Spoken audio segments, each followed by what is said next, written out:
Mutungamiri wemain opposition munyika yeZimbabwe ari Nelson Chamisa vobuda vachitaura masvika ekuti celebration time coming. Aiwa, Nelson Chamisa auya achiudza vanhu achiti aiwa nguva yekupembera, aiwa nguva yekupembera rusununguko rwenyika yeZimbabwe aiwa rava around the corner, aiwa rava kusvika. Zandapinda mashoko anobuda tobva panapa pazimu aiwa nevakomana aiwa venhau vanofambira nhau munyika yeZimbabwe ndoti bva like turn on the bell icon.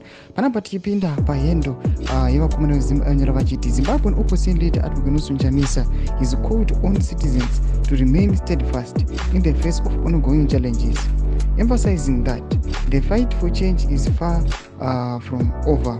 Despite the setbacks caused by the ruling party ZANU-PF, Chamisa remains confident that a better future is within reach. Ndomashoko anatoka pana nevakomana veZimbabwe achiti aiwa kunyangwe nemasetback ari kuitika vanhu anyatso kuona kuti hapana kana vision kana kuti hapana munhu paunga uchiti aiwa maybe change ingaitika munyika yeZimbabwe.